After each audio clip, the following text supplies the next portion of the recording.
Good afternoon, everyone. My name is Kent Coons, and today's an answer to prayer. My devotional this morning was about the 5 talents, 2 talents, and 1 talent. And I'm just so thankful that we are gathered here together to take our talents and have them multiplied for the glory of God, so that we may have His joy. And all we say and do.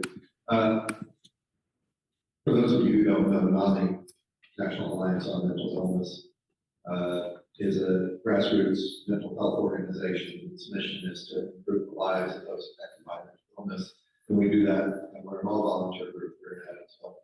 So we always are looking for ways for people to help support us, either through educating, and we have free education for individuals who have a diagnosis or their members who support them. By supporting through support groups. We have support groups on Mondays, the second and fourth Tuesday, and the second, third, and fourth Wednesday. And then advocating to combat stigma and encourage understanding. Part of NAMI that I'm very passionate about is our faith network, which is a grassroots effort of members of congregations and clergy and friends working together to encourage congregations to be equipped with welcoming and supportive ministries for individuals and families who live with. That actually is how I got here today. In my crisis, similar to Sarah, I reached out to my church and did not receive the help that I was needing at the time. Reached out to several other churches and had similar results in my crisis. I found NAMI, just my family back. It was 7 minutes bipolar. Individual that was trying to help was diagnosed with bipolar. It's self-medicated with opioids. I was afraid I was losing suicide. And in my crisis, was there to help me. And so I took the support that was offered it to my friend Chris, who was asking for help. He rejected all of that because he had MS. And he went into flight, went away. I knew nobody received help. I've since fallen out of contact with him because of that. Class, be educated, and support groups regularly. What we do in those support groups, particularly on Monday nights, is exactly what Sarah was talking about. Our points in the flesh, the weaknesses that we had, the fact that God knows them all. Our bodies are made in His image and likeness. You know that because Jesus walked on the earth. It's why His examples of guidance and directness. And that image and likeness is a physical image. We want to do great self-care for our physical abilities and endurance and more well-being. So that's everything in His power to maintain its physical well-being the best that He can. By the way, through miracle of God, He thanks God for His ALS because it saved his life. There's the social component we surround ourselves with. What our support systems are like and how we can roll them out. Certainly, the church is a key important component of that, which we are here gathered in is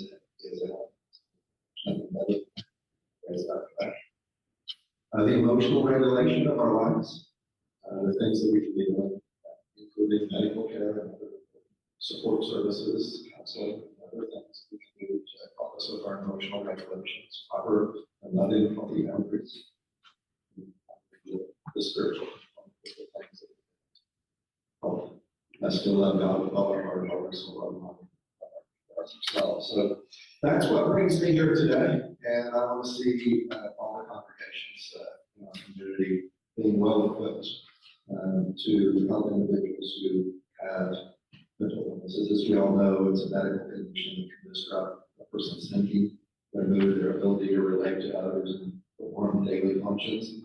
It affects people of all ages, races, religions, and incomes. Mental illness is not a result of personal weakness, a lack of character, a lack of faith.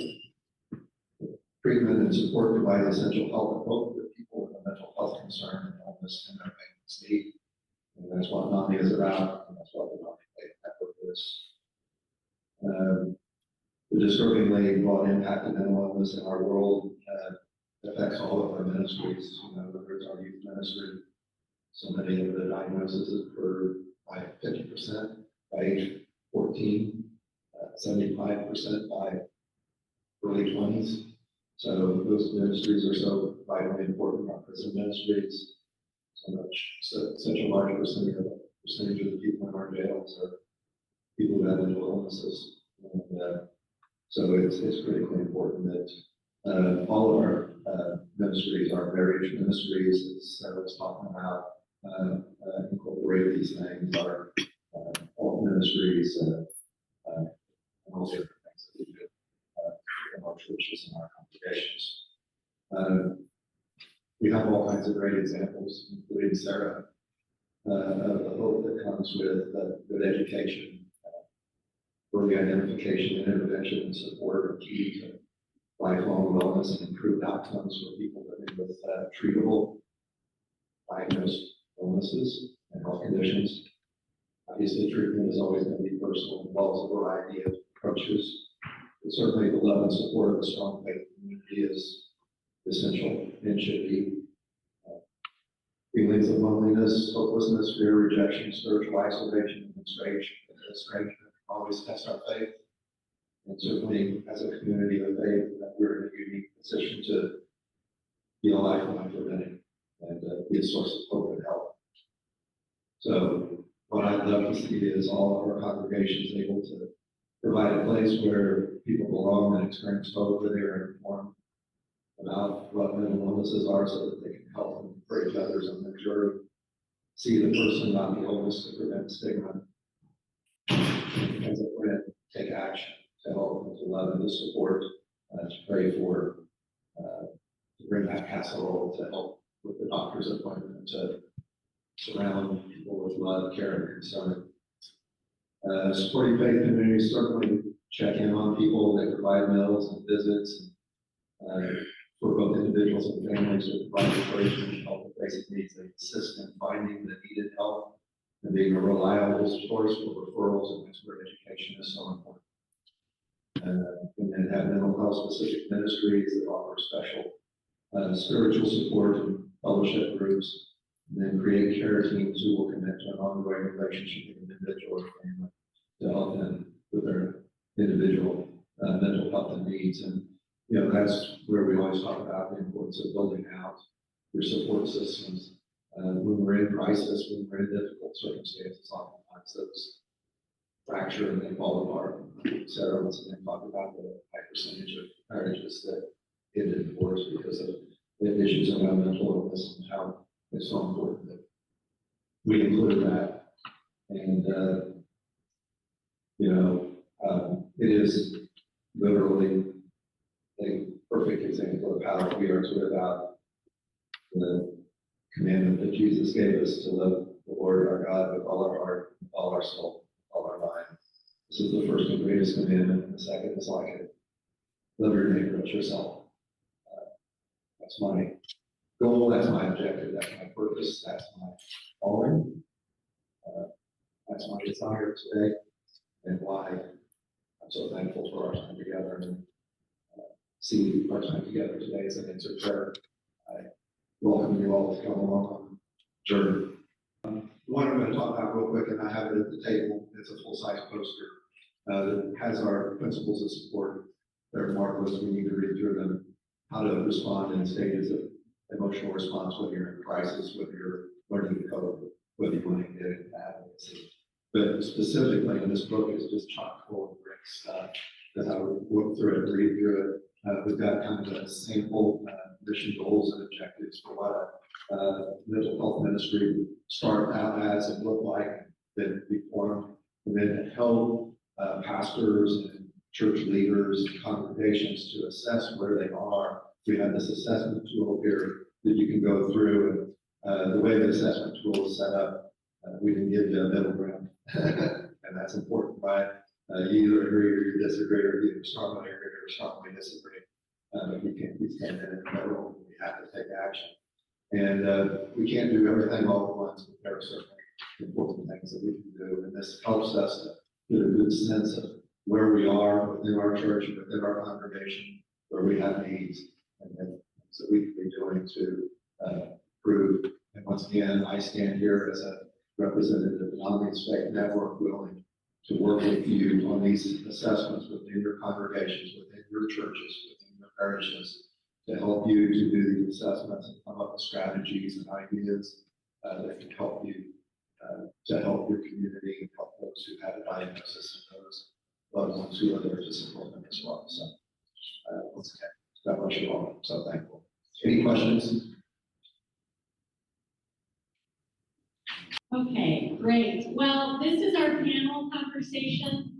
This is a dialogue, and we wanted to connect all of you with some amazing people in the community that can be partners in the mental health ministry. And so thank you to our esteemed panelists for your time, your energy, your expertise, your wisdom, and your passion that you bring to this conversation. Thank you for being here with us. We wanted to start by inviting you all to introduce yourselves, share your name, and something that brought you into mental health ministry, if you don't mind. We're doing storytelling, so if you have a brief story and your role with the organization that you're your name, a brief story, what brought you into the mental health space and your role with your organization. And we'll start. Well, hello, everyone. My name is Patricia Watkins, and I have many hats that I wear. I'm a mom. I'm a child of God, most importantly. I'm also a mental health therapist. I work at Ivy Tech Community College, and I train human services professionals to go into possibly social work, which is my background. And then I try to be really active in my community. I'm a member of Mental Health Matters, a member of Faith down in San Evansville. And then I also work with New Hope Church with their Hope for Wellness program. So I try to stay active, but most important, the reason why I'm drawn to do this work is because I know how impactful it can be and how much of a difference it can make in somebody's life, and even my life personally. So I'm happy to be here and share my passion and also to share my faith too. My name is John Rich. I'm a member and an elder here at Bethany Christian Church. I'm also the co-executive director of Patchwork Central, which is a local nonprofit. We provide a lot of free services to the community. We have free programs for children after school and in the summertime. And then in the mornings, Monday through Thursday, we offer a variety of things for adults, most of whom are experiencing homelessness, well, not everybody. And a lot of those folks are having struggles with their mental health. So we have a food pantry, we have a community garden, we have a bike shop, we have neighborhood hospitality, which is sort of free coffee and snacks and a place to hang out. And then I also do what I call a health ministry. I'm a registered nurse as well as an ordained minister. So I'm kind of a combination of a street nurse and street chaplain, sort of. So I am not a mental health professional. If there are questions about diagnosis, treatment, not me, but I have dealt with a lot of folks who struggle with mental illness from the perspective of a pastor, from the perspective of a nurse, and from the perspective of a nonprofit leader. So that would be hopefully my mission to this panel. Story about how I got involved, it always seemed like a no-brainer when I was in ministry that, we should be addressing mental illness.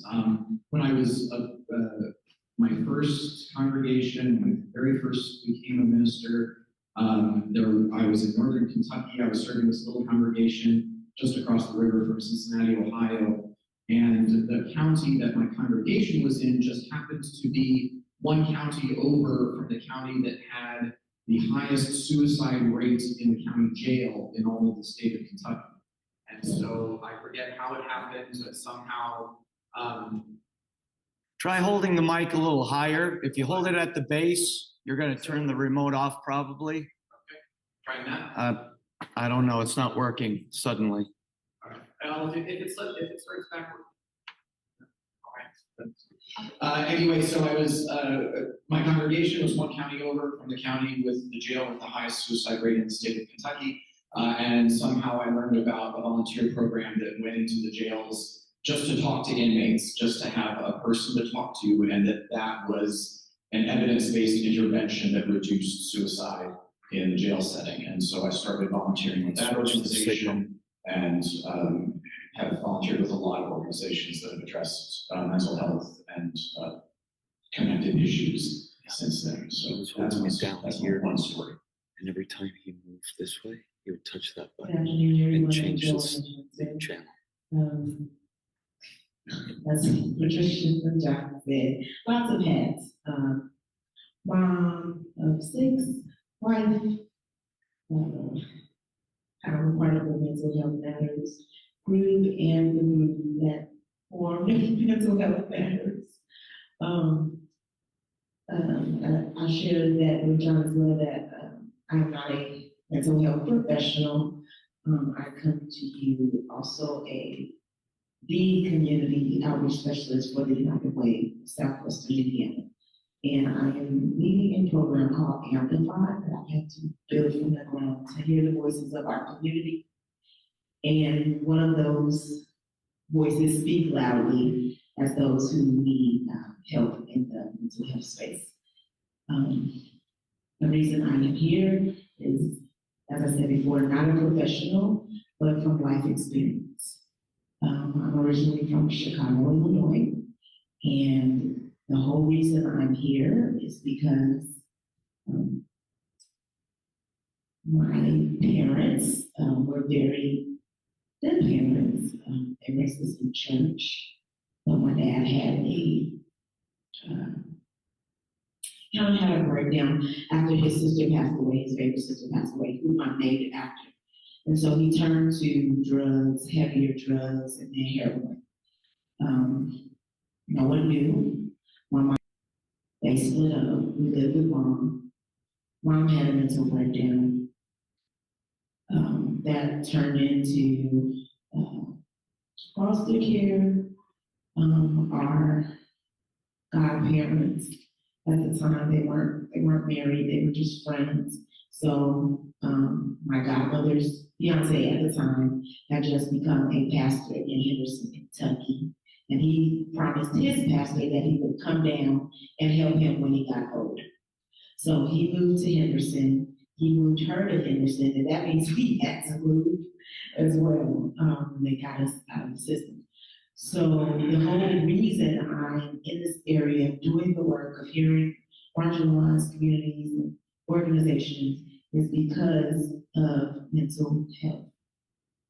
I have, although growing up in the church, that was always an intersection for me, and also a contradiction when you have people who say that if you have faith, you don't have mental health issues. So God had to take me through that journey, even as a 15-year-old, giving my life to Christ. And what that looked like, it being not just an empath, but compassionate, having a compassionate Christ, to listen to others and to learn how those things intersect. How does neuroscience and neuropsychology intersect the Bible, and how does the Bible back up the neuroscience and the neuropsychology? So that brings me here, and I do a lot of grassroots work. We've been doing work with the Haitian community as of now concerning mental health, because that is not a thing in Haiti. So we've been having great success, and I thank God for that. Thank you. Once again, Kent Coombs, you kind of know a little bit about my background and my story. So what I'm going to do is I'm just going to share the principles of support that I talked about, because they're just so vital to the way in which we help others. First of all, we will see the individual first, not the illness. We recognize that mental illnesses are medical illnesses and they have environmental triggers. We understand that mental illnesses have traumatic events. We aim for better coping coping skills. We find strength in sharing experiences. We reject stigma and we do not tolerate discrimination. We won't judge another's pain as less than our own. We forgive ourselves and reject guilt. We embrace humor as healthy. We accept that we can solve some problems, but not all problems. We expect a better future in a realistic way, and we will never give up hope. Beautiful. Yes, we can clap for that. What a wonderful panel. Thank you. We have some time to go deeper with each other. And so this is a mental health and faith conference. We're in a sanctuary. We really want to go deep into that intersection of faith and mental health. And so the question for each of you to respond to is, what positives do you find in faith that contributes to positive mental health? So what are the positive ways that you see faith influencing and shaping mental health? I think we can share the microphone. Thank you. Love to hear from each of you. I think for me, faith makes such a big difference. From working with people, and I've had to work with people in a lot of different capacities in the area of mental health, but I feel like people have the biggest breakthroughs when they combine both mental health, the things that they can do, that they're taught by therapists or that they learn or that, even with medication management, but when they combine that with their faith, they usually have the biggest breakthroughs and the most long-lasting breakthroughs. For me, knowing that there is somebody out there that's bigger than any problem that I could possibly face, makes all the difference. And knowing that there's a greater purpose to the pain that I might be experiencing, makes a big deal to me and to others that also believe the same and the power of faith and what that can do. God said in this life we're going to have some problems, and that's okay, because sometimes it's through those problems that our faith is grown. Sometimes it's through those problems that we can meet other people along their journeys and be living testimonies to them. So that gives me a broader perspective, with just knowing that there's somebody greater and that there's a greater purpose, and utilizing that part of my faith to help me when I'm experiencing difficulties, but also helping the people that I'm working with when they face difficulties. And that's just one thing, knowing that there's somebody greater, and in that other aspect, that there's a greater purpose. Thanks. Yeah, I would second that. I think another aspect of faith, especially in kind of the North American Christian context, I think unfortunately too many Christians they equate faith with just belief. Just you have a belief in these truth propositions about God and Jesus in the Bible, and that makes you a Christian. And faith is a much more holistic concept. In my opinion, it should be the direction of your existence. It's not just what you believe consciously, but it's your behaviors, your actions, your speech, the way that you walk and move in the world is faith, and it shows what you have faith in, what you have trust in. And so I think that mental health is a part of that. I guess the other piece of why I'm, perspective I bring up here is I have been through therapy. I went through about 1.5 years for anxiety. While I was going through therapy, it was not, belief in the higher power was important, but it was also just the way I had already been shaping my life and the direction I've been shaping my life, the rituals and the practices and the thought patterns were already there to direct me to live as if love is the foundational principle of the universe, that God is love and God is the foundational principle of the universe, and that directs behavior, consciousness, awareness, all of it. And so I think that all connects in as how faith and mental health can go hand in hand. So I would like to say grace, power, hope, guidance, peace, those are all positive things that faith brings your belief system. And how, like you said, how you walk in the wall, how you move in the wall, bring things. But I think for me, the biggest thing about faith is fellowship. And I saw something about, well, I guess I won't get it away, but fellowship for me is everything. I left my family to make new family here. Most of my family that came here and that a little bit no longer lives here. So I had to create family. I've been creating family all the time. The person on this panel, Patricia, she's a part of my fellowship. We have church in the car. We have church at the park. When I see John, when I walk into Patchworks and I drop off my kids, that is faith. It does something to you when you have people who believe in the same God that you do.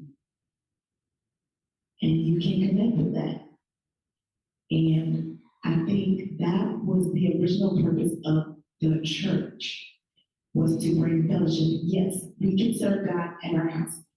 I personally received Christ in a foster home in the bed, crying out to him at 15 years old. So I know that God is at church and God is also at home. But when I got to a church and the people loved me and the people cared for me, that made a difference. And when I needed a therapist and I prayed for a Christian therapist, I went right there to Deaconess, and there was a Christian therapist. Not only that, she was black. It was all good. It helps that the body of Christ is present in your experiences and in your life. It can help you with your mental health. So, yeah. Same thing.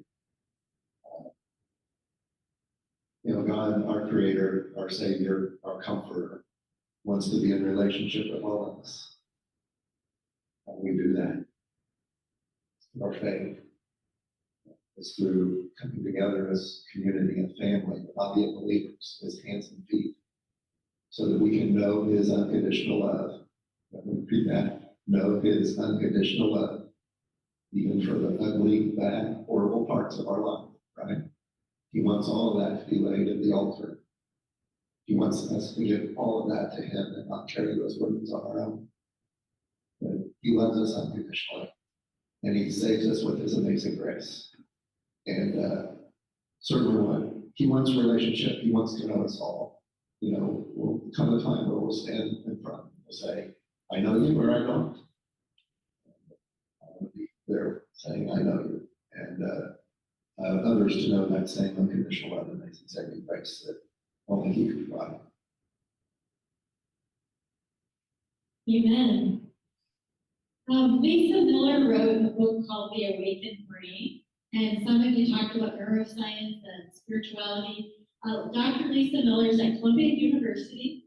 She is Jewish, but she looks at Christian faith and other religious traditions, and she studies the brain that is engaged in spiritual practices. And so what she has discovered through her research and brain scans is that part of the brain that processes spirituality is also part of the brain impacted by depression and anxiety. And so they can trace the impact of spirituality on depression and anxiety in the brain. And so she says spirituality is the sense of connection to your higher power, and it's a connection of unconditional love. So whether it's God, Jesus, Yahweh, Allah, whatever the name is, spirituality is that connection to that source of unconditional love, and it's a relationship. And through the research about the brain and the impact of people who have that connection, she said there is a decreased rate of risk for depression and anxiety. So if we have developed our spiritual connection to a source of unconditional love, we have a protective factor to the variances of depression and anxiety. But it's not to say that you can't be depressed and also have a relationship to God, because they're processed in the same part of the brain. So the flip side to that, and what happens in my family when we have such severe depression, it disturbs that spiritual connection. So sometimes our depression lies to us and says that God has forgotten. And I have that people I care about. And so even more so to be a faith community, to come alongside that brother or sister or me husband and say, that's your depression talk. That's not God. God has not forgotten you. God still loves you. And so it's just so profound to me. Dr. Miller says it's a spiritual docking station in the brain, that we are hardwired to be spiritual. And so I'm really encouraged by your stories that faith is really about that connection, that fellowship, that sense of belonging and unconditional love. So preach that good news of unconditional love, because we're all wired for it. That's the good part about church, and people can come in faith and be supported and encouraged, and it helps their mental health. But we all know that sometimes church is harmful, right? And there's language for that. We've been calling it religious trauma. And so religious trauma prevents people from ever coming back to church. And so a question we wanted to ask you to talk about when we think about mental health and faith, knowing that there is religious trauma that happens, what can we as people of faith do to help support people who have been traumatized by religion?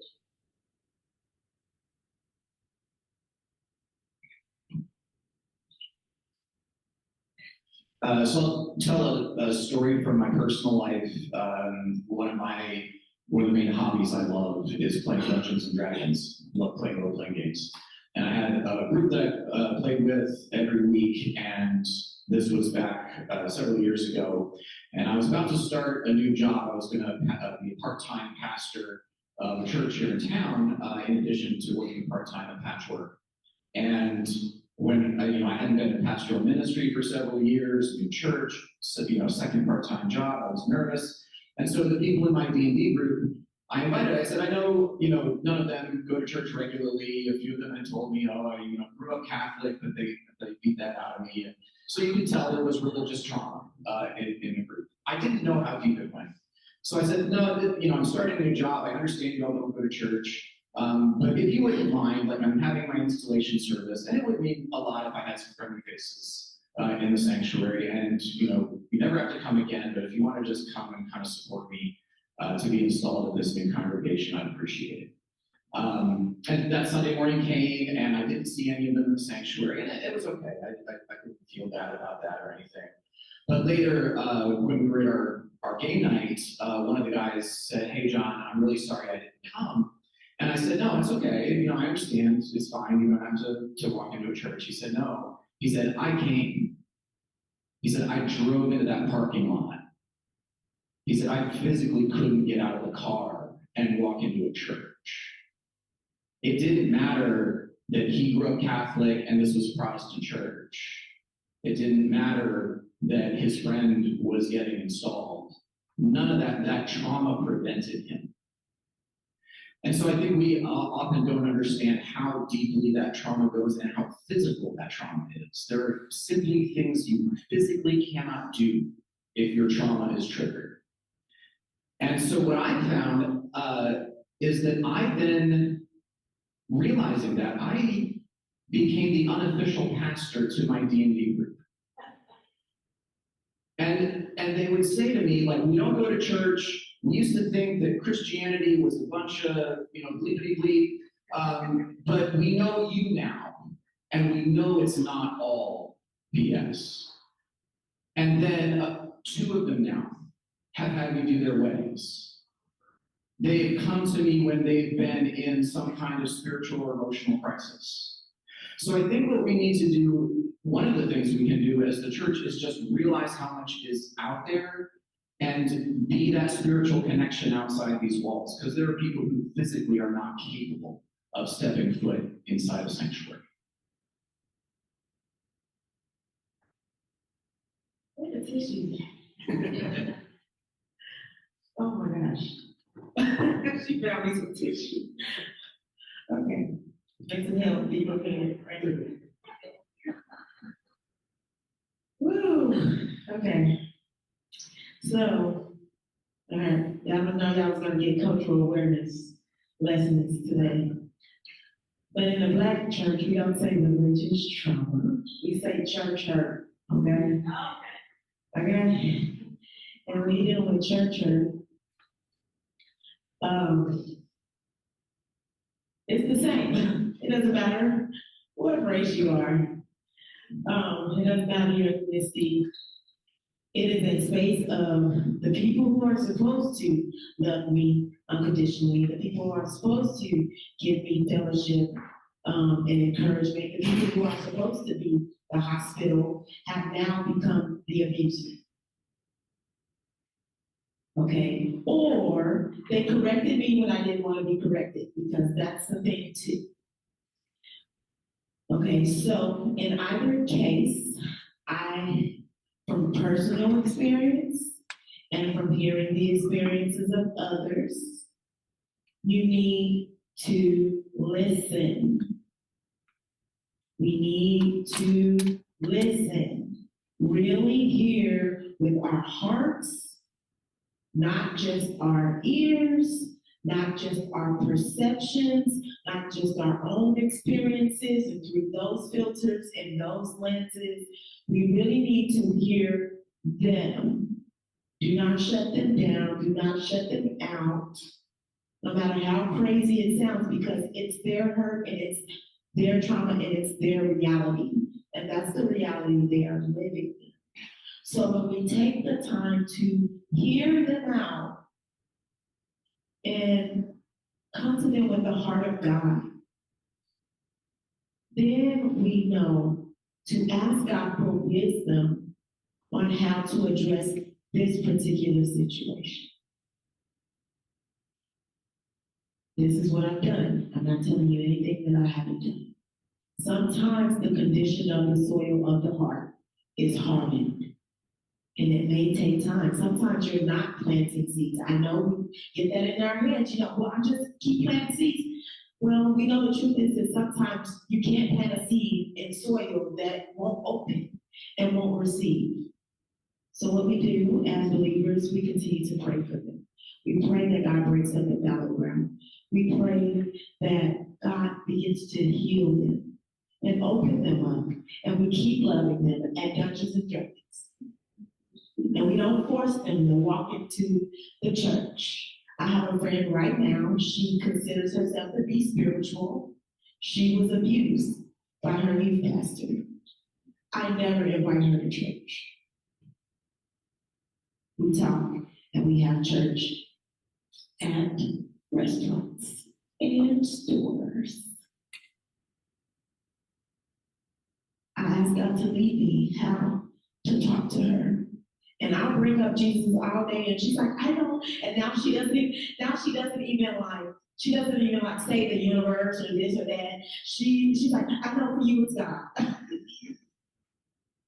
Because that's our conversation.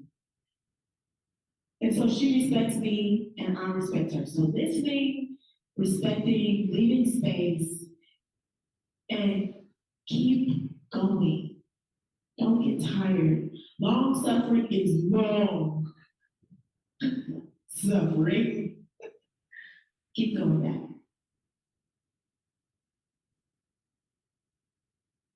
So wherever two or three are gathered in his name, he's in our midst, right?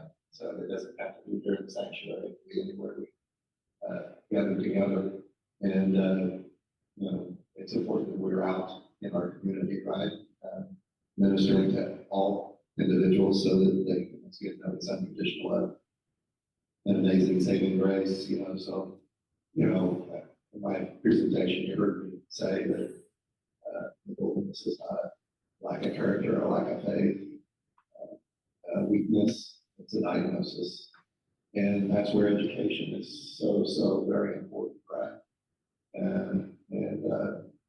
You know, I was ignorant when I was trying to help my friend who was in crisis. And I was searching for help, and my God sent was Nominee. Through the family training, began to attend support groups. And, you know, I'm far from perfect. I'm far from being where I need to be, but I'm much better off than I was when Chris first came and asked for my help. And, you know, when we get together in our support groups, you know, we share about all the difficulties and challenges that we have in our life. And that's where we can always reflect on how we're made in God's image and likeness. Those four dimensions, and one of those being our emotional dimension, our physical dimension, our social dimension, why church is so important, why they support it, and then the spiritual dimension. And that's where those support groups are also so critically important, because oftentimes we are more concerned about how others see us, or even how we see ourselves. Really, all we need to be worried about is how God sees us. I would just say too, I think, especially as a church, when we see people come in when they've experienced church hurt or trauma, is to listen, of course, but also to acknowledge that what happened wasn't right. I think sometimes people want to know that. And I think it's important that we model Christ-like behavior, but that we also set the expectation that nobody's perfect. We all fall short, but what you experienced was wrong. Sometimes people put people on pedestals too, and then when those people let them down and they see that they're not the perfect person that they thought they were, then they're extremely hurt by that. But I think we just need to do better as a church community in that type of instance, with letting them know we all got flaws, like from the pastor to the choir to the members. Nobody's perfect. This life is a journey, but how can we grow together? And then how I look at churches is it's a hospital full of sick people that are all hurting and struggling in some capacity. And so when I get that mindset, when I have a mother say something to me that's offsetting, or, you know, they make a comment about something, it doesn't bother me as much. But from an outside person, you know, because I've been that young teenage girl that was pregnant that couldn't sing in the choir and had to sit at the front of the church, and like I've been there, so I understand that. So I try really hard not to do that to other people. And I think for our church, we have to call things out sometimes. We have to remember, we have to go down memory lane and remember that we too have sinned and fallen short. Nobody's perfect.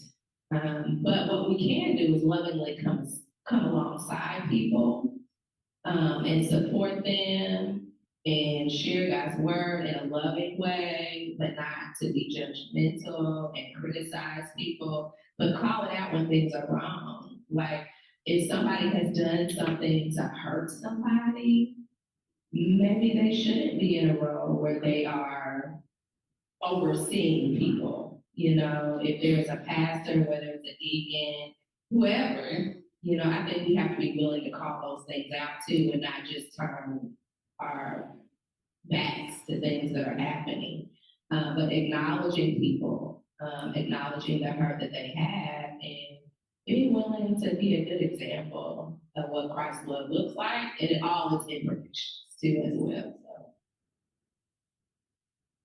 Wow. Well, we have a couple more questions prepared, and then we want to hear your questions.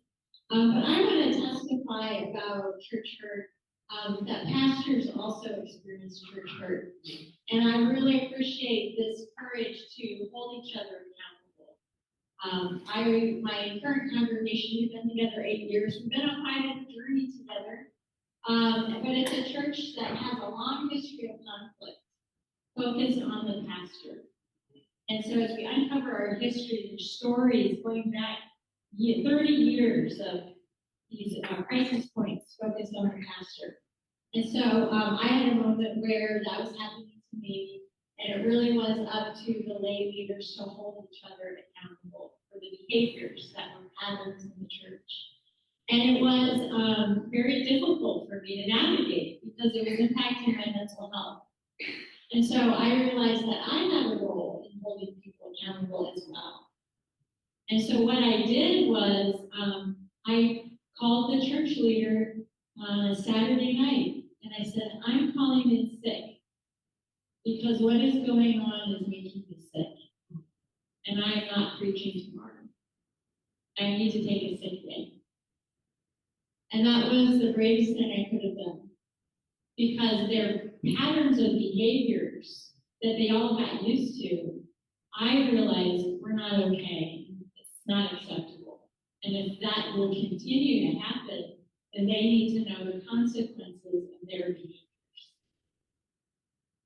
And so praise God that there was a holy intervention that disrupted that system that was so comfortable with the culture of church hurt. So that was God doing that, because I was able to say to them that I needed a mental health day. And yes, it happened to be a Sunday where I was supposed to be in the pulpit. But I used that day to pray and to seek out support from friends. And then we had our mental health ministry team later that week, and I said to them, I said, you know, what is going on is so harmful to my mental health that I could not stand and preach that Sunday. And I said to our ministry team, you know, we think about mental health ministries for those people, but right now it's for your pastor. And so what are we going to do as a church to help change these patterns of behaviors? That was in January, and this is August, and we are on a healing journey, and it is transformational. So I know some of you are in leadership roles, and so I want to encourage you that things can change, and we can disrupt patterns, and that love of Christ can really break things open. But I had to be willing to say, I need a mental health day. So speaking of that, the next question is about self-care. And I know with mental health, there's a lot of advice and ideas about self-care. What does that look like in the context of faith? And how can faith communities encourage self-care, and what does that look like?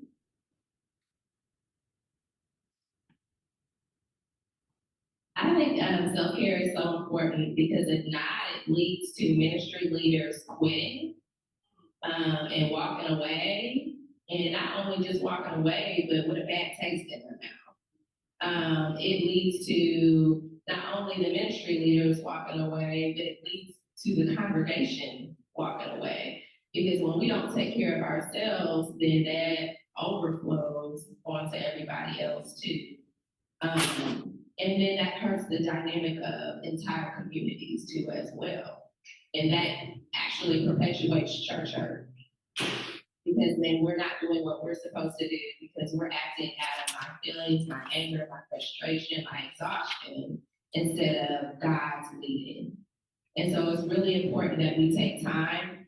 A lot of churches now, which I'm not like a minister or anything like that, but a lot of churches are doing so many great things, and it's great that you have 20 million ministries. But is it healthy that you, who have 20 million ministries, are doing all of the work on your own? And sometimes self-care is saying no to things, not saying yes. So it might mean that it's not that this isn't a great idea, but I can't do it. Or maybe we need to wait until somebody else is available to do it. Or maybe we can't do it at the level and the capacity in which we were initially wanting to do it, until we can get things built up and have more support. So I think it's okay to say no. I try to practice what I preach, and I struggle with saying no sometimes too, just like the next person. But it is really important that we take care of ourselves. I mean, we have to understand what is the purpose of me doing what I'm doing. And if I want to continue doing that, then I got to take care of myself. Eventually, if you don't practice self-care, it affects your physical health. And if you don't practice self-care, it affects your emotional health. If you don't practice self-care, it can also affect your spiritual health. You know, so if you're not taking care of yourself in all of those areas, it's going to impact the work that you do. I'm going to talk about self-care from a slightly different perspective, because when I think about self-care, the most recent time that I hit a crisis point and I reached out to get into therapy, I was already doing a lot of self-care. I was exercising regularly, and I was meditating regularly, and I was taking my vacation time. And the real crisis point came after Christmas break. I had a full week off for Christmas and New Year's, and I came back to work, and I felt worse than when I had gone on vacation.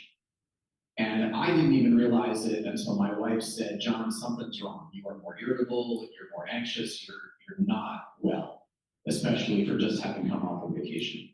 And so I sought out therapy. But again, I was doing self-care. I needed help doing self-care. And so I think we also need to realize that self-care is related to community care and is related to other care, because no self exists in a vacuum. We are selves because we are in relationships with the other.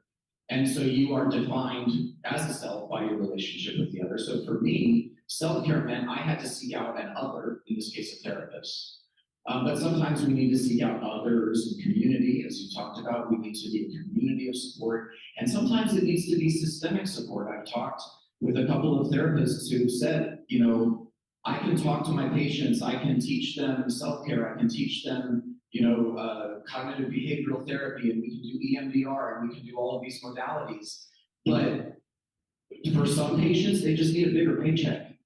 They need to be able to afford their rent, their utilities, and we know about that in Evansville, right? About utilities. So sometimes we also have to acknowledge that it's a justice issue. It's not that you're not doing self-care well enough. It's that you can't afford the high cost of living. So we need to see all of that in the context and do self-care, community care, and system care as interconnected. I saw on social media and it was like, I thought I had depression and then I got paid. It's so true. My dad would always give my mom some money when she was down. She always felt that. It seemed to work for me too. But when you're dealing with serious bouts of depression or even situational depression, this is coming from experience for me. Talk about that intersection of faith and what, for me, my generation, I guess I'll say I'm a millennial, right? I'll put myself in that space. Self-care, that word, hashtag self-care, is so mainstream, and so a lot of things, they be doing the most, okay?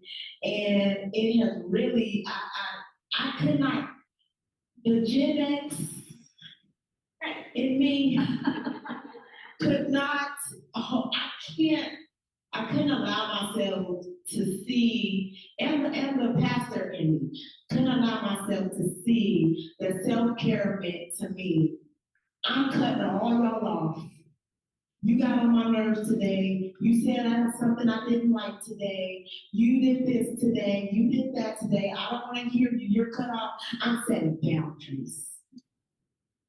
I'm setting boundaries. However, boundaries can keep you locked out too if they're not healthy boundaries.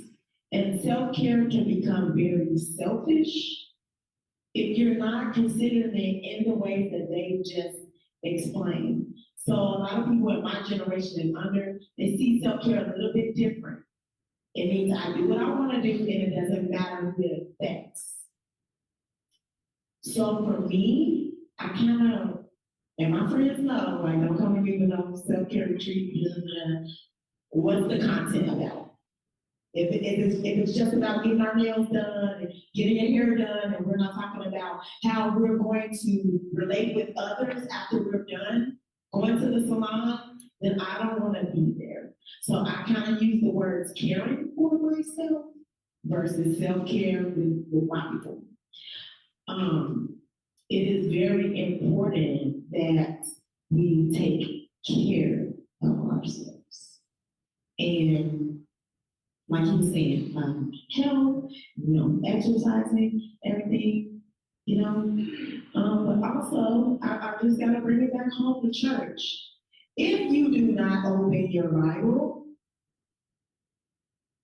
if you do not pray, if you do not seek God, if you do not walk in His ways, you are going to experience some extra challenges that if you do walk in God's ways, that you could avoid. And we know that sin came into the world and a lot of trauma came behind sin. So when we walk in that continuously, it actually creates trauma. And I know I'm preaching kind of hard, but when you have been an habitual sinner, I have been an habitual sinner, and I wanted to be there. I told God I didn't care. You mentioned hell, I don't care. I had gotten to that place because I was so hurt from not taking care of myself that I didn't care about God anymore. Even though I would talk to Him every day about all the stuff I was doing and that I didn't care about. And it really took for things to get really bad for me to start to set correct boundaries, for me to say, God, I can't control it and everything. And so I guess that takes me to we need God care. Community care, systemic care, taking care of ourselves, and we need God care. Because when I didn't care anymore, God still cared.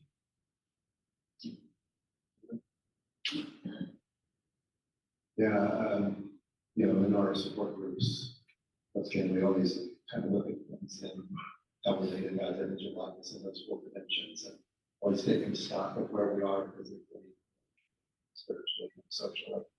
And there's accountability that comes with that as well, right? That's something that's really important. What is my motivation for that? If our command is to love God with all of our heart, soul, all our mind, love and with ourselves, that we have to be well and strong and capable to do that. And so self-care is so important in doing that. Get back to having good boundaries. And boundaries are love boundaries, they really are. I can think of toxic situations where if the loving boundary wasn't there, there wouldn't be the motivation to get someone else on the other side to take the steps that they need to take to get the help that they need or to improve their circumstance. And if you're worn down, if you're broken down, you just don't have the energy to take that on. And so taking care of yourself so you can take care of others obviously is so essential. That's how we can be best to help others.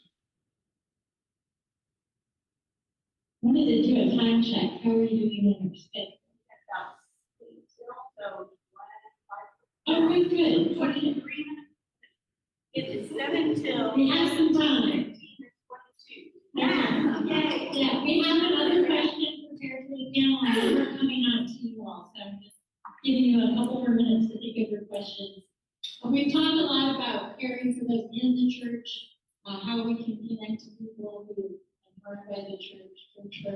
Now we want to think more about our society and the institutions we have, the safety nets or lack of safety nets, and what role we have in the faith community to be advocates for the hungry, the poor, the sick, the lonely. And when it comes to mental health care, affordability, access, the treatments available, what do you think the church can do to best be advocates to elected officials, to providers? What do you see happening in the people you're working with, the spaces you're in? around advocacy and mental health? I think the churches have the power and ability to do a whole lot. When I think back to my uncle Martin Luther King Jr., not really my uncle, but I'm thinking about the platform that he had, like that got a whole country thinking about what we were doing and how we were treating people. When I think about, like, even in our local community, churches bracing offenders that started in a church with like figuring out how we could better come alongside people that have been labeled as offenders, and how can we create supports and resources for them. When I think about, and I can get this all wrong, but the movement that came about in our community when we were trying to figure out as churches collectively, how can we best meet the needs of our community in the area of transportation? You know, how can we make things more accessible? So like Cage, churches that, yeah. So thinking about that, churches can do a lot. Like in a lot of communities, and whether we're thinking about the past or even the present, a lot of things came about because churches spoke up and said something. But if we don't say something, we're doing just as much harm. So I think definitely utilizing the churches with helping to connect people to resources is really important. So whether you have resources that are available for housing, mental health, your physical health, resources like that can be helpful. Having support groups, being able to have people that people can talk to if they just need some one-on-one support, or whether it's group support. Being able to utilize churches to speak out when things are wrong, I think is really important too. And that's just a few of the things that I could think of off the top of my head. Thank you. Because we could go on and on about this one. I'm going to connect this back to Dr. Stratton's comment this morning about mental health and law enforcement. And I think one of the things churches can do, like I said, faith is a whole person phenomenon, or it should be. And so that should include our consciousness, our awareness. And I think a lot of folks like me who were raised middle class, who was a white male, my consciousness had to be changed around law enforcement because I was brought up to trust law enforcement. I never had a negative interaction with law enforcement.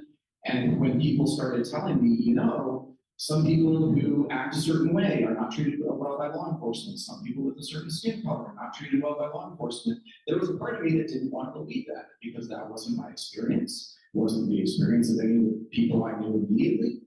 But to change that consciousness, and I think that's, again, something that faith can do, and it is important because we are supposed to be taking the perspective of the least of these.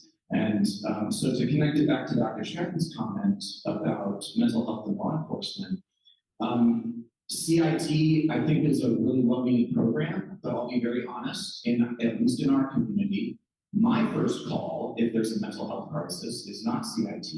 Is the Southwestern Behavioral Crisis Outreach Line. That's 422-1100. They send out a mobile team. You can ask them not to bring police along because a lot of times when law enforcement encounters mental health crisis, the person with the mental illness, as Dr. Stratton described, and we see it in the natural context as well, they get abused and they get put in jail. People don't understand how much that affects them. They lose their Medicaid. They often don't get their prescriptions in the right way or in the right time and so forth. So that consciousness raising about how these systems harm people with mental illness and other people, other groups as well, I think that's something the church really should be doing. And one of the ways we can do that, and so now I'm going to tie Dr. Stratton's comment with something Dr. Lund said this morning, where the story of the Gerasene demoniac. So Jesus is crossing over into Gentile territory. So this is not Jewish territory, this is Gentile-controlled territory. And you remember the name of this multi-demon possession was Legion, right? This is a unit of the Roman military. So this is a highly metaphorical story. I think it's very clear that Mark is conveying that this demonic possession partially has to do with the military occupation of the land, that Rome is occupying the land, and this is causing demon possession. Really interestingly, I'll try to be brief with this. In the 1950s, there was a psychologist named Franz Fanon who was working in Algeria and noticed that in the Algerian culture, there was a belief in demonic possession, but very few actual reported cases until the French came in and colonized the land. When there is an outside colonizer report, actual reports of demon possession, individuals who say, I was possessed by an evil spirit, skyrocket. So when people are oppressed and occupied and faced with constant indignity and injustice, the reports of the demonic possession increases, surprise, surprise. So when we have occupying forces in this community, I think we can start to see the parallels. We can start to understand how these stories are not just that ancient people misunderstood mental illness, although certainly they didn't have, CBT and things like that. But they understood a lot more than we give them credit for. And they understood oppression, and they understood occupation, and they understood how systems affect our mental and spiritual health. And so I think when we start to read and interpret those biblical stories differently, we can also, through the church, affect consciousness of individuals in the community. So they say, oh, this is maybe what that Garrison demoniac story was talking about, and we do still see it today. We're not occupied by Rome, but there are certainly different kinds of occupation going on in our communities with immigration raids, with the war on drugs, with the fact we can go on and on again. So I'll cut it off there, but I think, again, that consciousness raising, the awareness of those systems, fighting back through organizing, through means like Cage, all of those things the church can do and is uniquely positioned to do. Sorry. That's amazing. Okay, so I'll apologize first. I'm gonna put up my United Way hat and I'm gonna put my stuff down. This is something very, very what's the word you use? Passionate. I'm passionate about. So y'all cool me down. I am so passionate about the church being at the forefront of this work, that I cry at night, that I have my own therapist, that I have a life coach on top of that, and I call all the people that I came with today when I need help, because it's such a burden.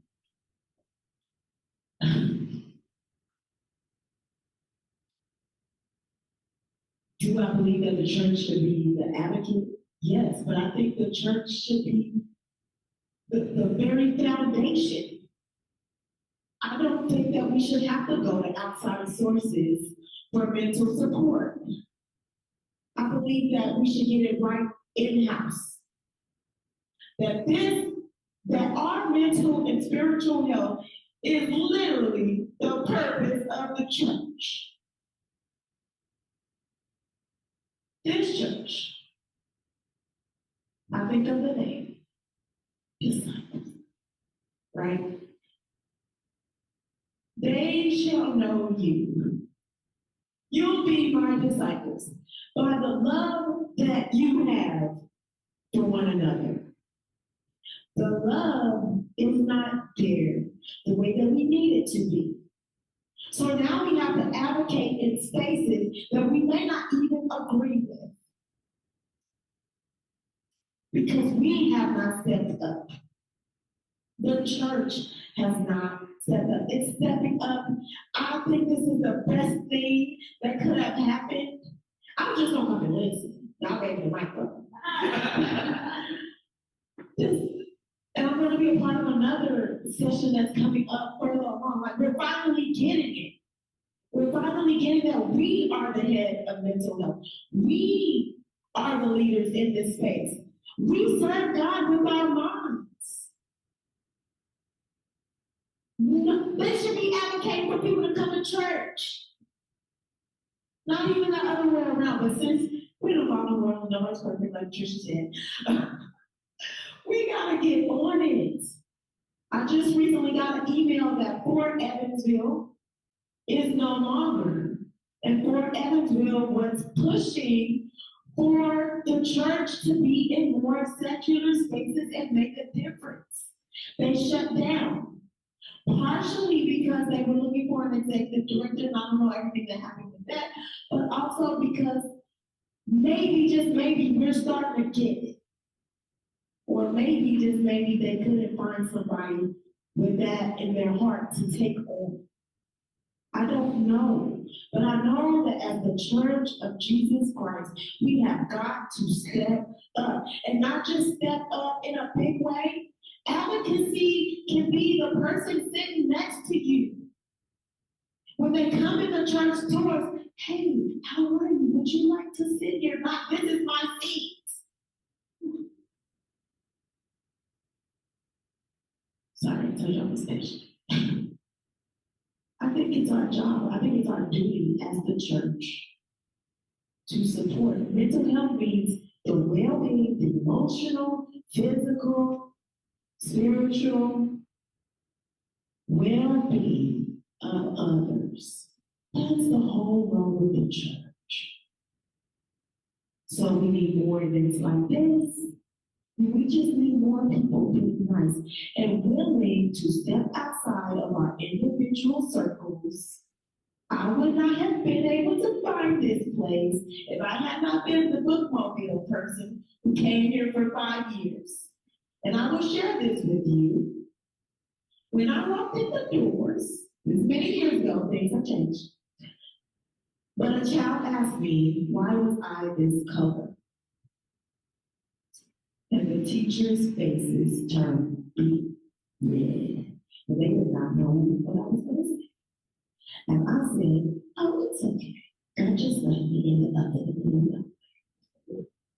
And they laughed. Okay? We have to be willing to step outside of our comfort zones and go where we usually don't go. Do things we don't usually do and be led by the Holy Spirit. This is how we advocate on our leaders. Also, if you are in positions on boards, in committees, do not be silent. I had a really good boss who was a very great Catholic. And sometimes she felt like she did not have a right to speak up on behalf of me or other people of color. And I said, you know what? When you felt that burning in your spirit, that was the Holy Ghost. Sorry, I'm a Pentecostal. That was the Holy Ghost. Okay? And that was Him nudging you to speak up. When you feel that nudge and that burning in your soul, you speak up. You don't worry about whether it's your place. You speak up for what's right. And like she said, our uncle, Martin Luther King said, it is always right to do right. It is always the right time to do the right thing. That's how we advocate. Whether next to someone in the church, or in the boardroom, or the committee room, or in our service center.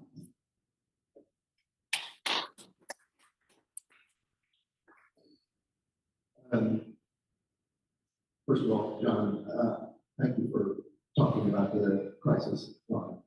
That also would be my recommendation, is to call 812-422-1100. It is in your book and on the page that has the faith in it. They have peer counselors that are there to respond, and it's much better outcome than going to jail or to the ER. Safety is always important. This is a first call out of that.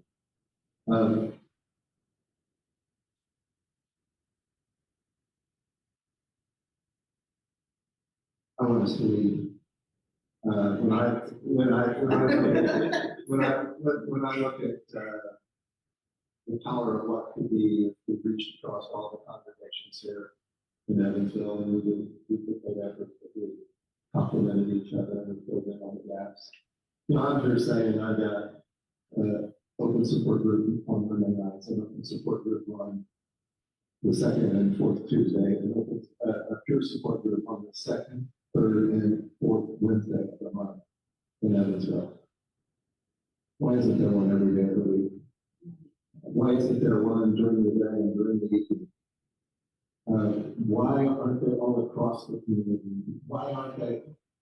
We need more family-to-family training. We need to lead.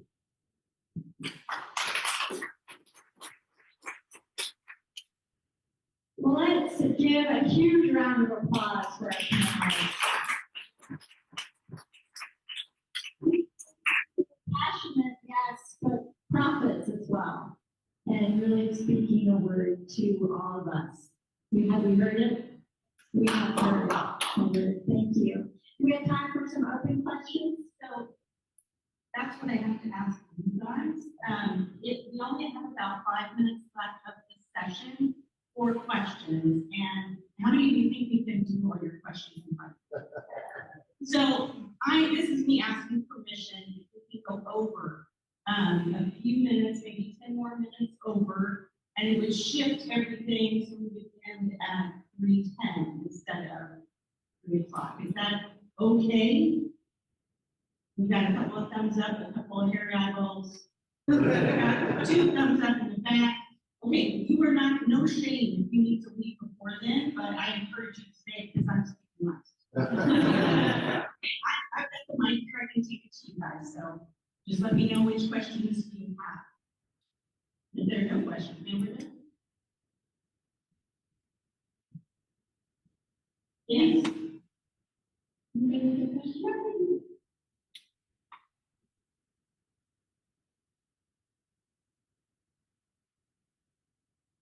This is perhaps as much a comment as a question, and it touches in directly with what everyone said, but particularly what John addressed, and talking about how systems of oppression exacerbate, create mental health crises. And we looked at how the church has stepped up, but also been a participant in systems of oppression. Just want to make sure that we reflect on the healthcare system itself as being a system of oppression. And any honest inquiry will look at healthcare in the United States long before it succeeded to see systems of oppression. There probably are several people here who know what the term drapetomania means. Drapetomania, anyone familiar with that?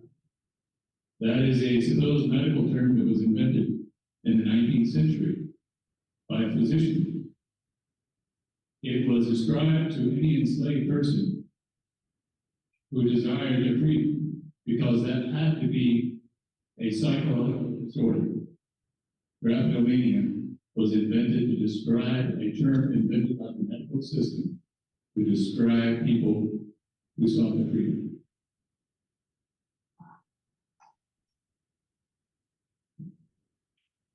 So I'll respond quickly to that by saying, and I think I've preached this in this church before, so some of you may be hearing this for the second or third time.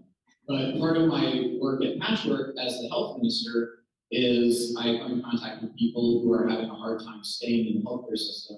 And one of the things I offer to do for them is not just to advocate for them, but to actually accompany them. So I've had several clients, guests, whatever you want to call them, that they've been dropped from multiple practices. And so I will say, okay, I'm taking you to this appointment. I'm going into the exam room with you. I'm helping you talk to your doctor, your nurse practitioner. Sometimes I'm there to keep the patient from hitting the doctor. And then I will follow up afterwards.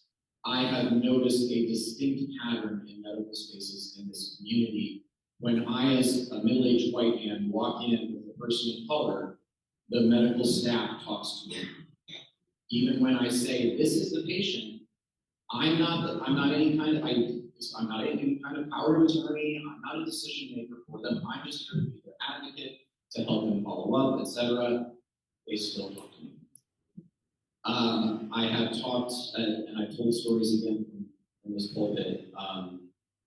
There was one man I was working with, African American man, kept going to doctors because he has uncontrolled hypertension and the high blood pressure. And there are lots of medications that don't seem to affect his blood pressure at all. But he would go to a doctor, they would prescribe a medication, he would go home, he would take the medication, he would come back to the doctor, blood pressure is still high, and the doctor would say, well, you're not taking your medicine, you're not complying with my orders. And the guy would say, no, I'm taking the medicine, it's just not bringing my blood pressure down. The doctor would say, you're lying, I'm firing you as a patient. I've never heard that story from a white person. Yeah. I've heard it from a couple of African Americans. So this is happening in real time, right now. And I'm seeing it on a regular basis.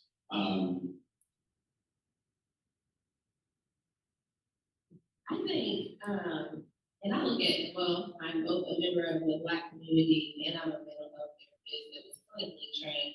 So I see different sides of things. And what I will say is we operate a lot of times from a medical model and not from a holistic sense that we need to, or that more people should be operating from. Not everybody has a mental health diagnosis. Not everybody, has a disorder. But even speaking from the healthcare standpoint, I think we need to look at things a little bit more holistically in our treatment of people. And then we also need to be conscientious of some of the different attributes or things that different people may be experiencing because of where they're from or because of who they are individually. Like, for instance, women. We're often overlooked when it comes to the symptoms that we experience. We're blowing things out of proportion, or there's nothing wrong with you.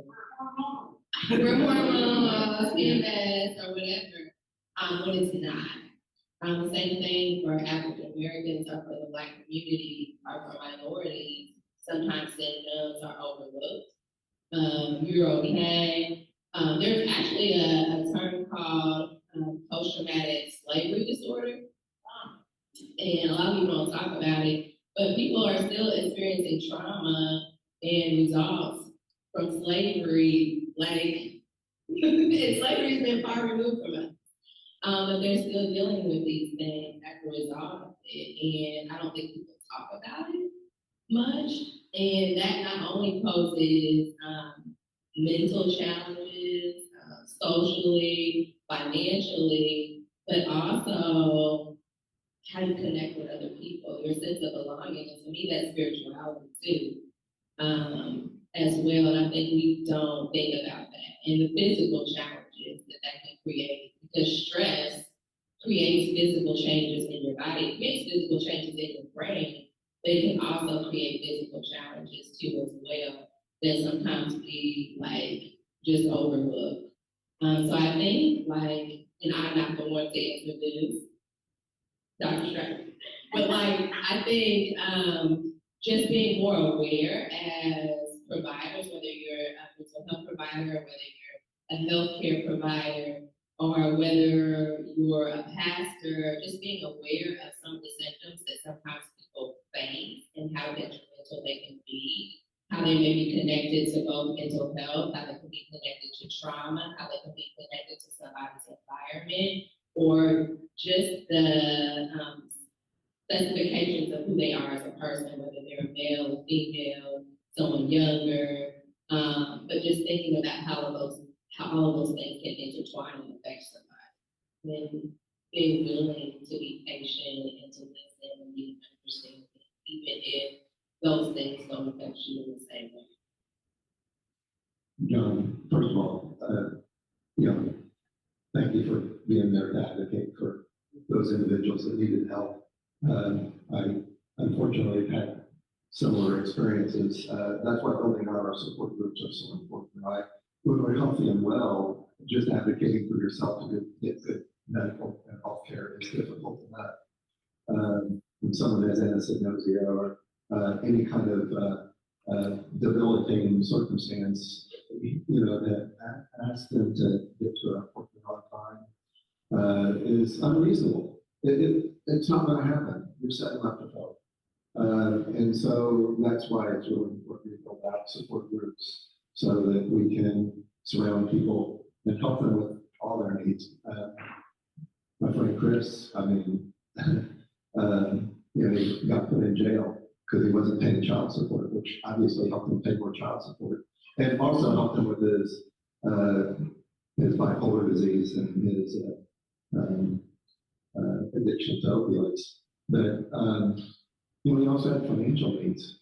He had he hadn't even, he couldn't file his taxes, which his child support was supposed to go towards. So even finding someone to help him with his taxes, I mean, those are just the basic blocking and tackling that as a church, we can find people in our pews that can reach out and help them do that, and that's what we need. It's just so needed. Well, hello. It was a great day. I mean, goodness, the things we have learned and shared is just fabulous. So I am Betsy Spees, also known as Pastor Betsy. They asked me at one point if I wanted to be Reverend, and I thought, this seems like a big name for a little short girl, so I went with Pastor. But I'll just share a little bit of my history with you first. I started out in the early days as a dancer, a tap dancer, a ballet dancer. I had a dance studio, and I thought I was going to do that forever. And then one Christmas, one of the parents of the child I taught worked at, if you lived in Evansville, you know, famous bar was here, a department store that merged with Macy's. And she said, come work with us for Christmas. And I said, okay. Studio was closed. I went there. I thought this will be fun. Anybody ever worked retail? Yeah, it's not fun. I thought, why in the world would anybody do this for a living?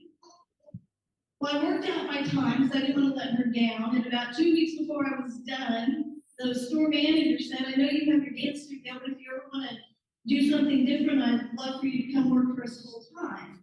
So my friends laughed. They said, hey, your time is almost up at the department store. And I said, I'm going to stay on. And they said, you'll be a manager in a year. And I said, no way, no way. A year later, I was a manager.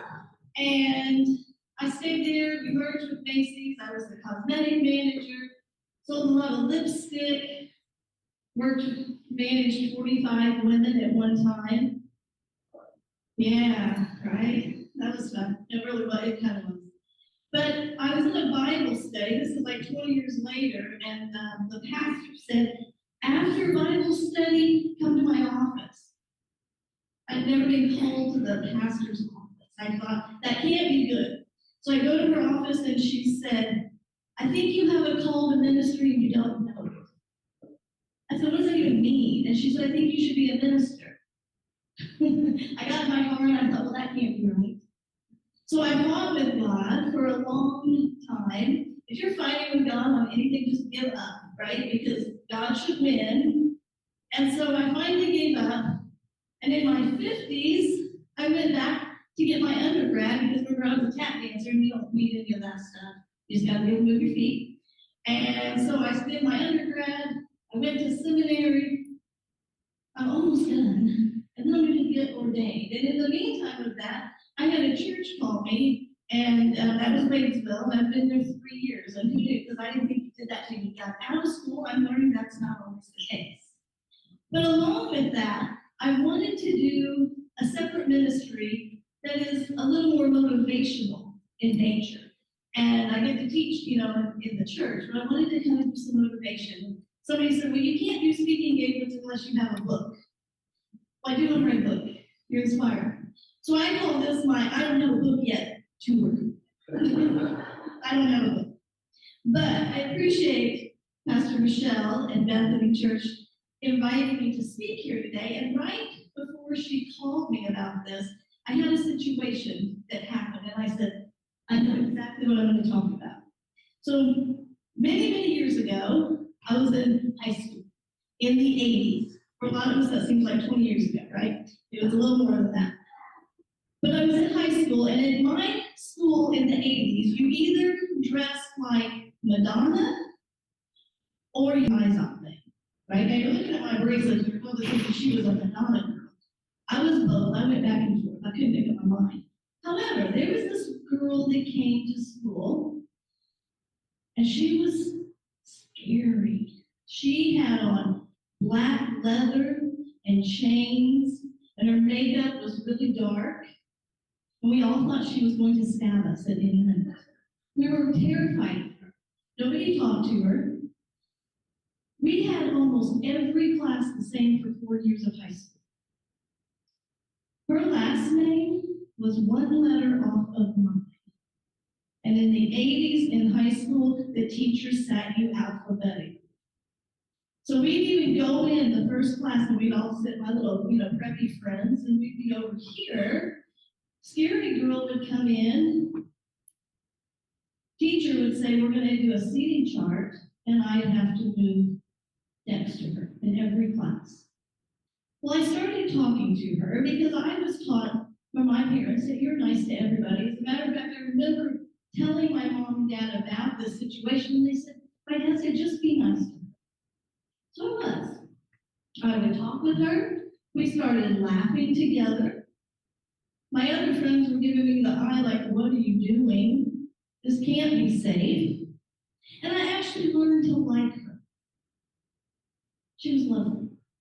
Now, fast forward many years, and Facebook comes out. It was probably out before I realized it, but there it was.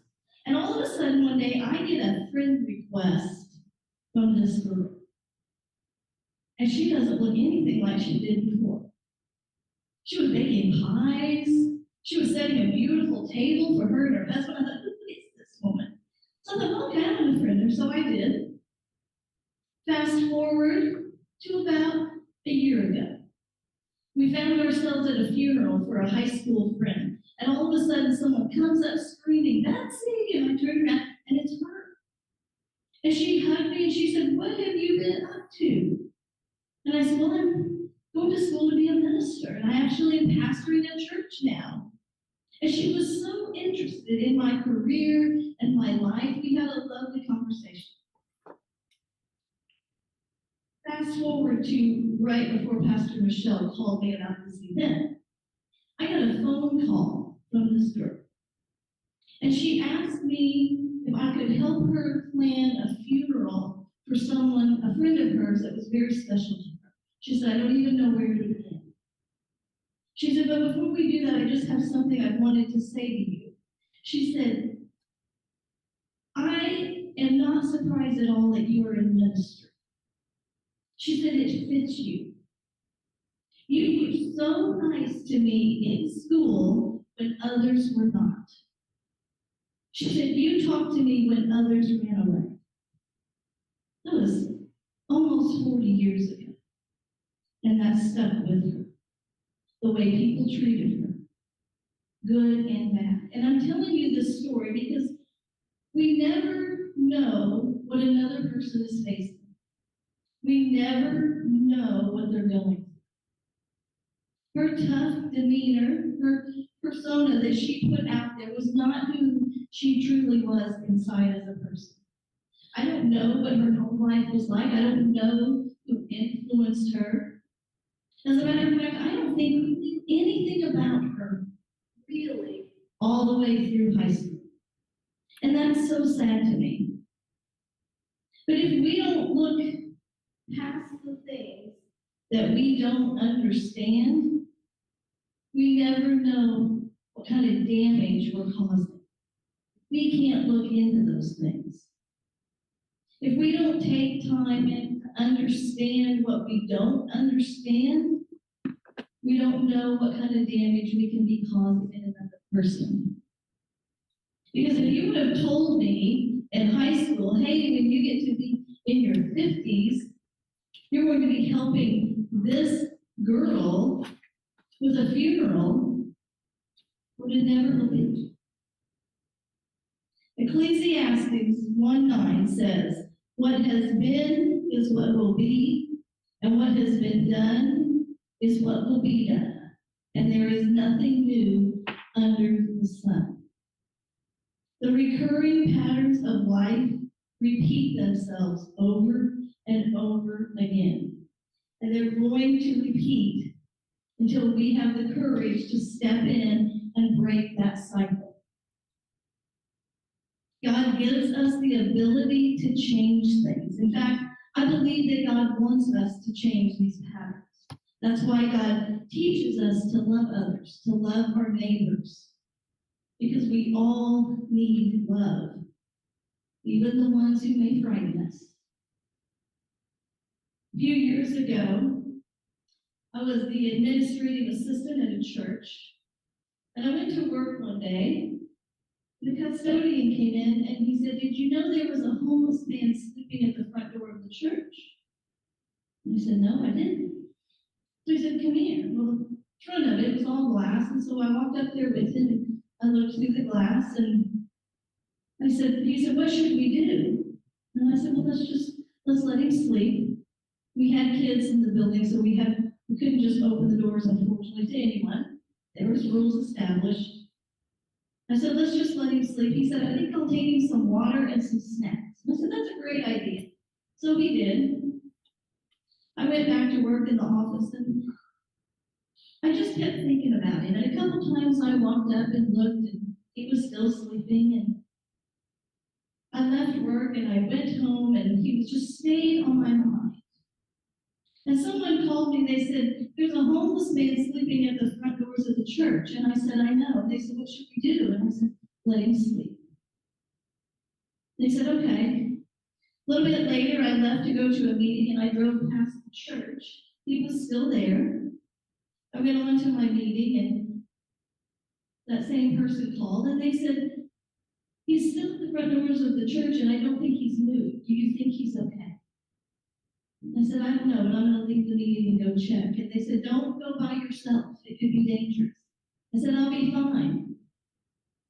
I'm going to go in the back of the church and I'll look, and I don't want to disturb him if he's just sleeping." So I did just that. I went to the back of the church. I went in and looked. He appeared to be fine. He had a bracelet on from the hospital.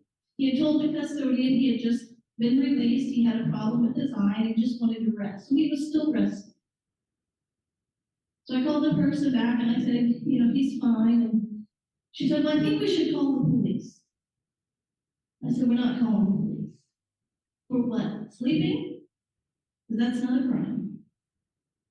So I went home that night and could not get this man off my mind.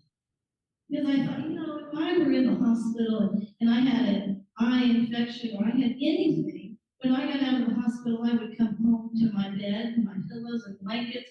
I probably had someone to care for me. And that would be hard enough. That's hard. So all night I thought about him. The next morning I'm getting dressed for work. Someone else called me and said, "There's a homeless man sleeping at the church. If he's still there, when you go to work, don't go in. You'll be there by yourself."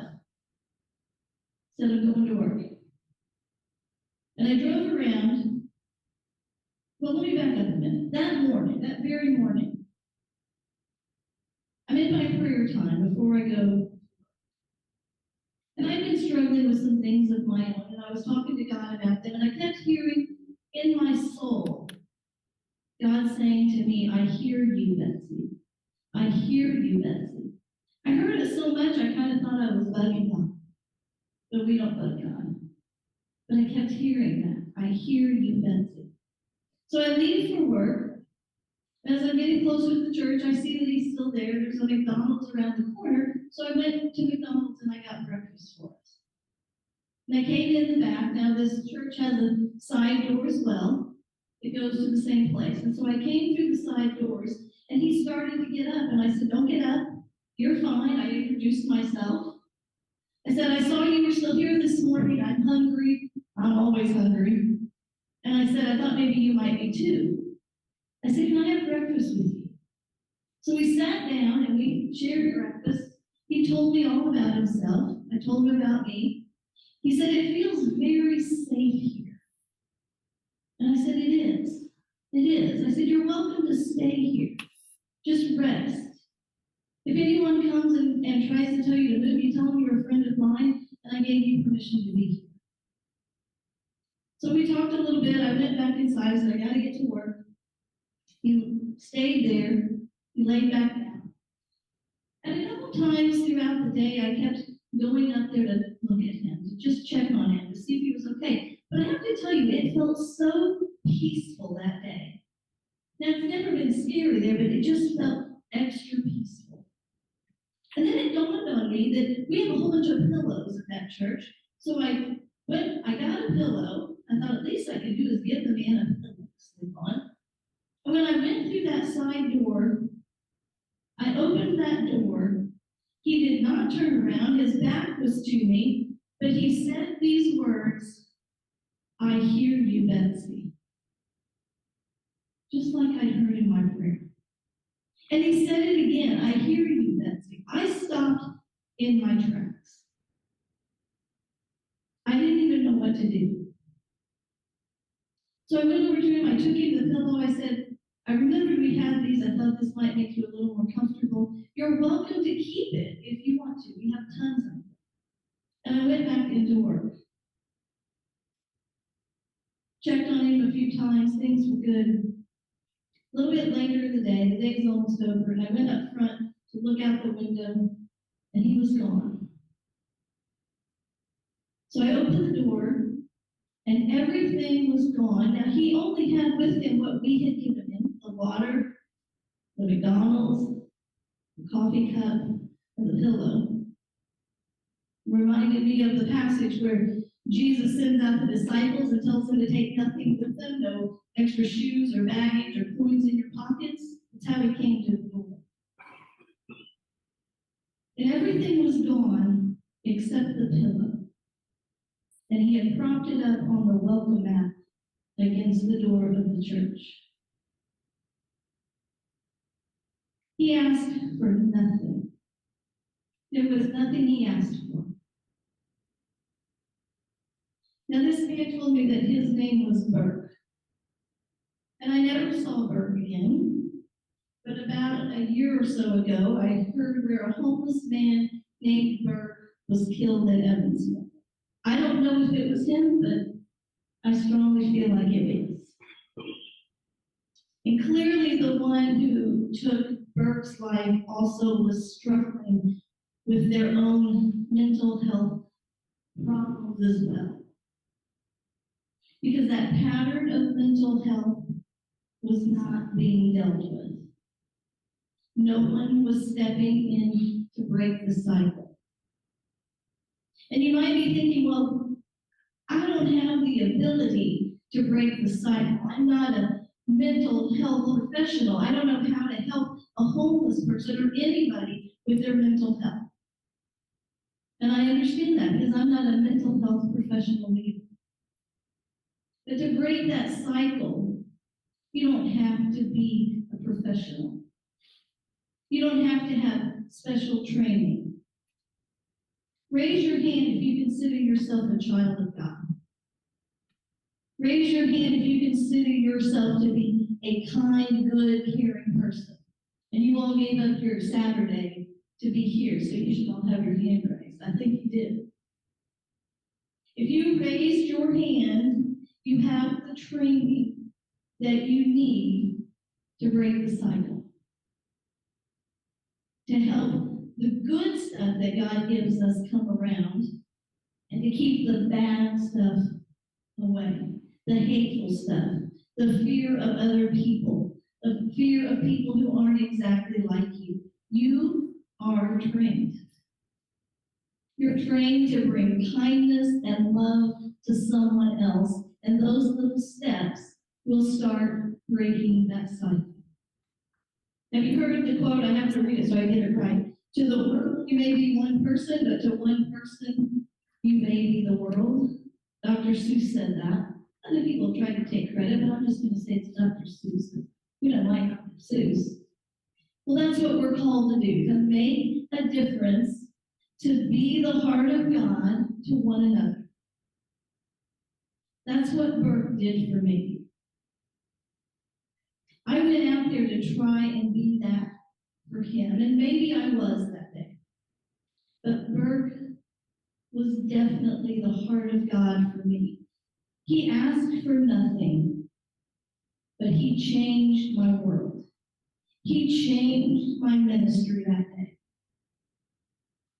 We've talked about things coming around, but you can't forget that God's love is also coming around and around and around again. And if we don't step in to help other people, to bring love to other people, to help help change things that need to be changed, we might just miss the opportunity to be God's assistant.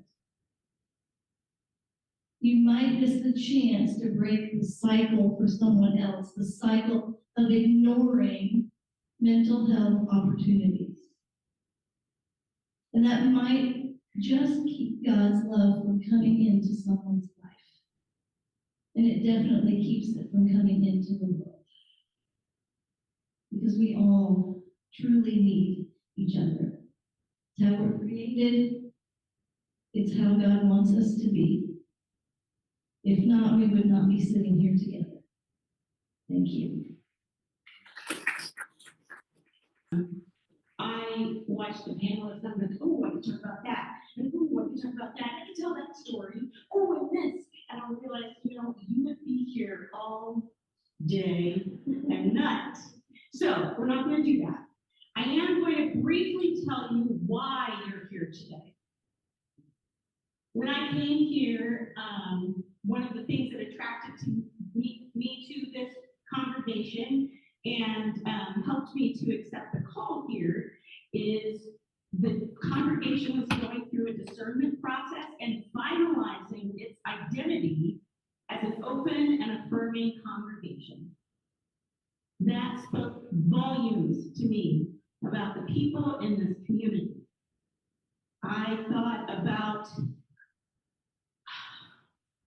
the many people I know that have been rejected by the church, have been told that they are sinners and abominations, and I wanted to fight that. I wanted to open our faith to the beloved children of God who had been denied that for so long. And when I started here, that was my very first Sunday. I wasn't even preaching, I was just there to kind of catch the vibe. And that was when the church was doing a vote over how we would name ourselves, what our identity statement would be with respect to the entire diversity of humanity and how we would welcome them and just be a community with them. And I was so excited. It could have been, it really was one of the best days of my life because I found my home. And in this home, I met John Rich. John Rich and I share a passion to address church hurt, religious trauma, because I personally think that is one of the reasons why there are so few people in pews. Think about the churches that get the press these days.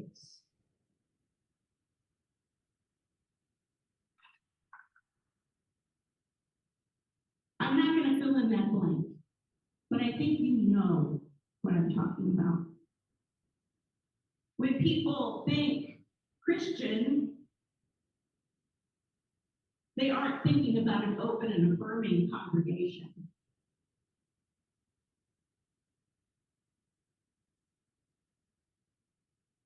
And to me, that is, you can get discouraged by that, right? You can just go, ugh. But to me, it means that there is so much that can be done. There is so much hope. There is so much room for God. And so between John and I, we started educating the congregation on trauma. And I'm sure that they were thrilled. And I read this book. It's called The Body Keeps the Score. And reading it is traumatic. But by the last chapter, I was like, everybody needs to read this book. So I thought, I know, we'll do a study. And I don't know, like 10 people signed up. It was awesome. I'm like, we're changing the world. So many people were traumatized after the first chapter that by the end of the study, only 3 remained. And then John and I heard about a grant that we could apply for to build a mental health ministry. And I thought, what a better place to do that in a congregation of traumatized people. And so we did. We applied for it. It's called the Mental Health Initiative Grant, and we received $40,000 to do mental health ministry, and you all are part of that.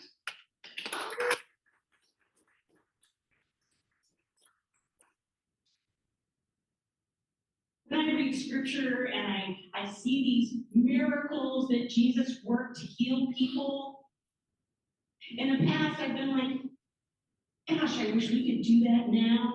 Wouldn't it be wonderful if you could just touch somebody and heal them? And then I read that book.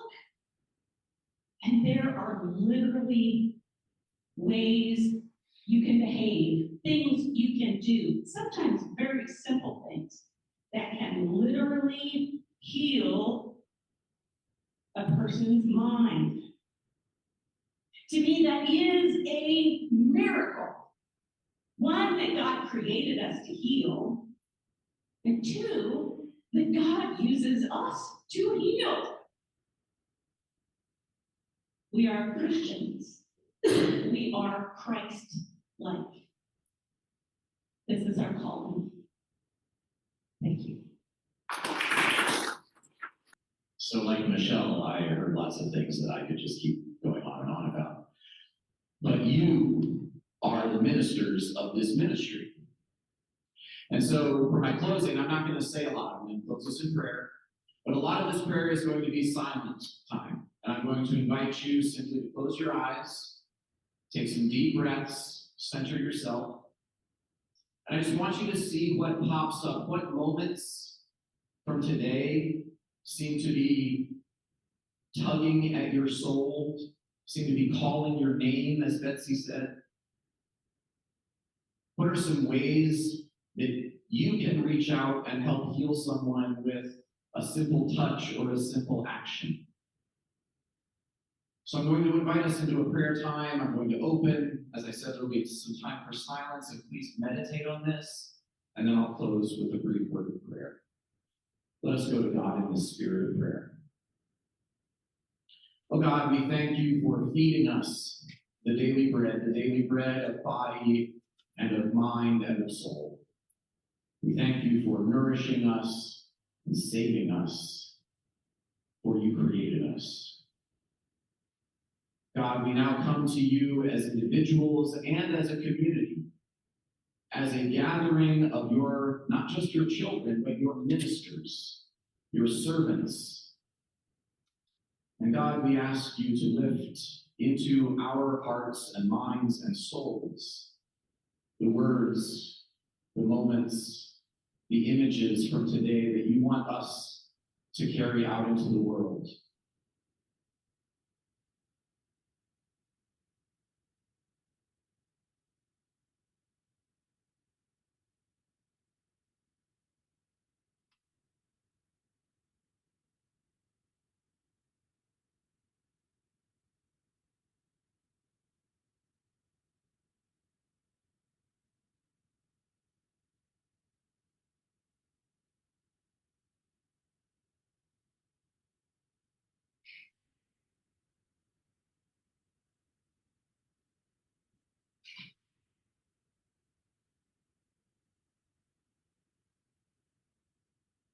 God, we thank you.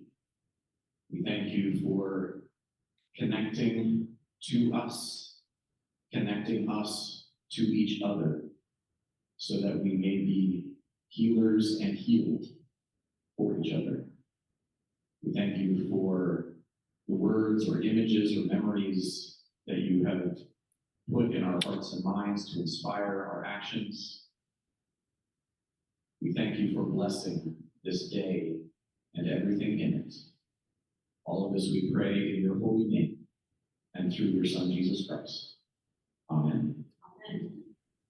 Thank you so much for coming. We are going to continue. If you would like to stay, the resource fair will be going on for another hour. I'd be happy to take you on a tour of the church and show you our fledgling mental health ministry.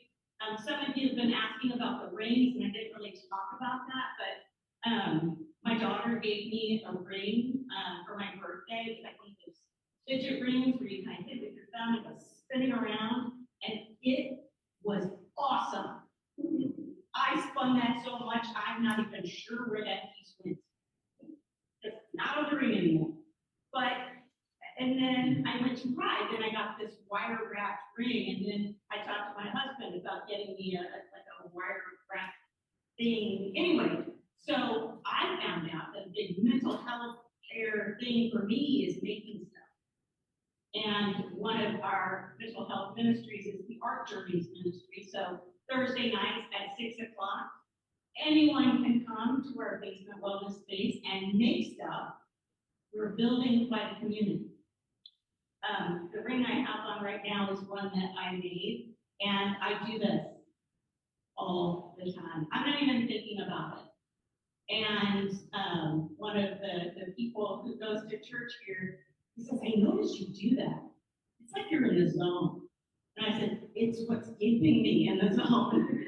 So anyway, so those rings are free on that table. If you don't find one that fits you or that you like, you can put your name on an envelope and we will make you one. It is my self-care. Thank you so much for attending. I think this day was delightful.